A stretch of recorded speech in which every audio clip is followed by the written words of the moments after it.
I turned 79 last winter, though I don't always remember the exact day anymore. The calendar hangs on the wall, but it's more decoration than anything else now. Time has stopped feeling like something I move through. It feels more like something that's already moved past me, and I'm just sitting here watching what's left of it. People used to tell me I had a strong mind. Focused. Disciplined.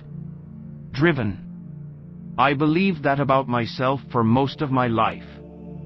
I built everything around that idea, that if I stayed sharp, stayed determined, stayed ahead, I'd be okay. More than okay. I thought I'd be fulfilled.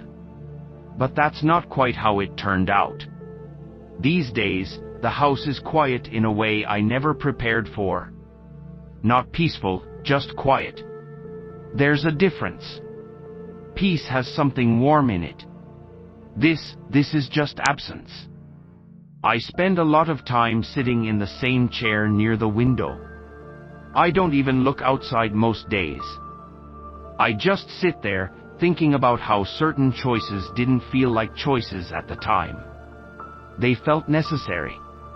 Logical. Responsible. Back then, in my 20s, I didn't think I was choosing anything at all. I thought I was building something. I grew up in a small house with thin walls and constant worry. My father worked himself into the ground, and my mother stretched whatever we had until it almost broke. I remember promising myself, very quietly, that I wouldn't live like that. I wouldn't struggle. I wouldn't depend on anyone. I wouldn't fall behind. That promise stayed with me longer than anything else. In my early years, I worked harder than anyone I knew. Not because I loved the work. I didn't. But because I loved what I thought it would give me. Stability. Respect. Control. There's something addictive about that kind of thinking. You start to believe that everything meaningful can be earned if you just push a little more. Stay a little later. Say no a few more times. I said no a lot. Friends would call. I'd say I was busy. Family gatherings? I'd show up late or not at all. There was always something more important waiting for me. At least, that's what I told myself. I met someone in my 30s. She had a quiet way about her. Not loud, not demanding, just present. She didn't ask for much. Just time, mostly. Small things. Dinners. Walks. Conversations that didn't have an end goal.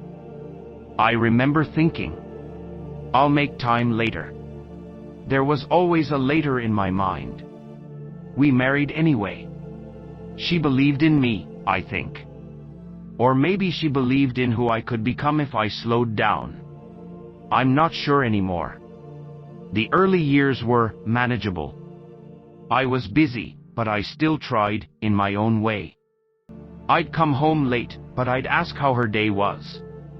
I'd sit across from her at the table, even if my mind was somewhere else. She noticed, of course. People always do. But she didn't complain much. That almost made it easier for me to keep going the way I was. When our son was born, I remember holding him and feeling something shift for just a moment. Something softer. Something that didn't care about plans or goals. But even that, I treated like something I could return to later. I told myself I was doing it for him. That's a dangerous thing to believe. Because it sounds noble. It sounds like love. But sometimes, it's just distance wearing a better name. I missed a lot of things. First steps. School events. Small stories told at the end of long days. I'd hear about them later, in pieces. Like summaries of a life I wasn't fully part of. And I accepted that. I told myself, This is temporary. There's always a phase where things are hard. You just have to push through it. Rise above it. Stay focused. That phrase. I used it so often it became something like a belief system. Rise with power mindset. I don't even remember where I first heard it. Probably from someone who looked successful. Someone who seemed like they had everything figured out. I held on to it like a rule. No distractions. No weakness. No slowing down. Just keep rising. But here's the part one didn't understand back then. If you keep rising without looking around, you don't notice what's falling away. My wife started speaking less over time. Not in anger. Just less. The conversations became shorter. The silences longer. There was one evening I remember clearly. She had set the table. Nothing special. Just dinner. I came home late, like always. Sat down. Took a few bites. She looked at me and asked, very calmly, "Do you think we're still living the same life?" I didn't understand the question at first. Or maybe I didn't want to. I gave her some answer about work, about the future, about everything I was building. She nodded. And that was it. No argument. No tears. Just a quiet understanding that something had already shifted. Years passed like that. My son grew up into someone I barely knew. Polite. Distant. Careful with his words around me. I told myself, I'll fix it later. There was always a later. Until there wasn't. The turning point didn't come with some dramatic event. No sudden tragedy. No moment that forced me to stop everything. It was smaller than that.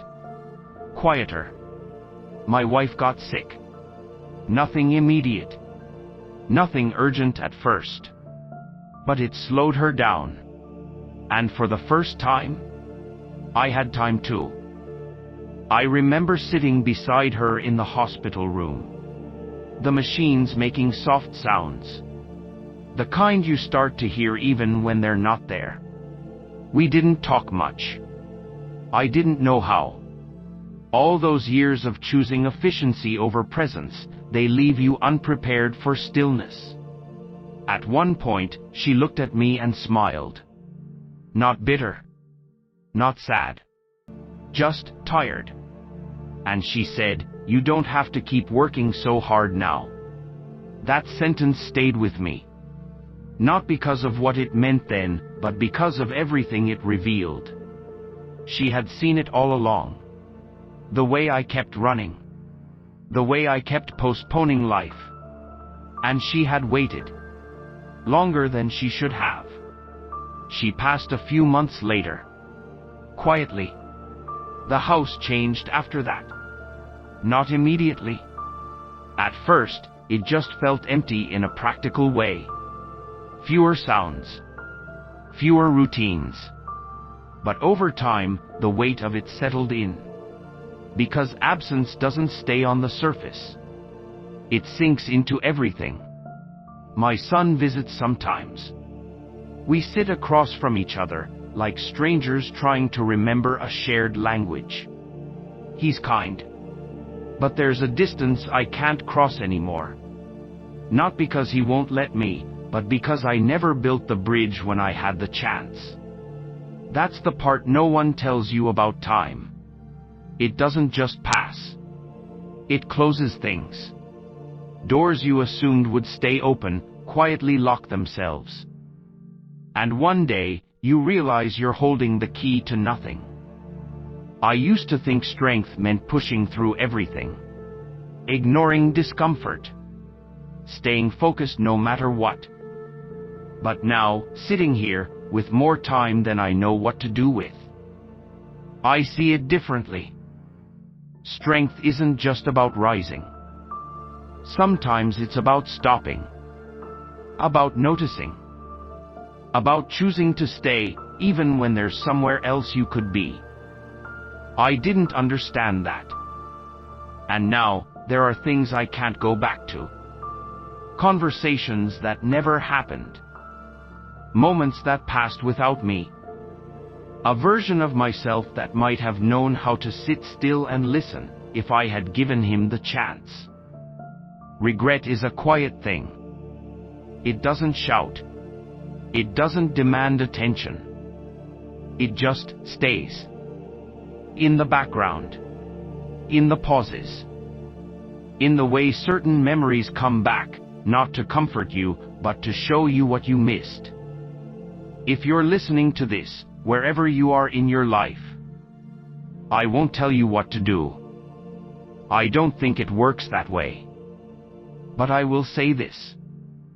Be careful what you postpone. Be careful what you assume will wait for you. Because not everything does.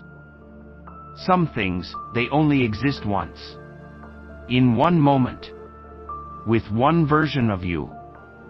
And if you're not there for it, it doesn't come back. I used to believe I was building a life. In many ways, I did. But I also stepped out of it, piece by piece, without realizing. Now, there's not much left to build. Just things to remember. And things to sit with. The sun sets a little earlier for me now. Or maybe I just notice it more. Either way, I don't rush anymore. There's nowhere I need to be. No ladder left to climb. Just this chair. This quiet. This life, as it is. If any of this stays with you, even for a moment, that's enough.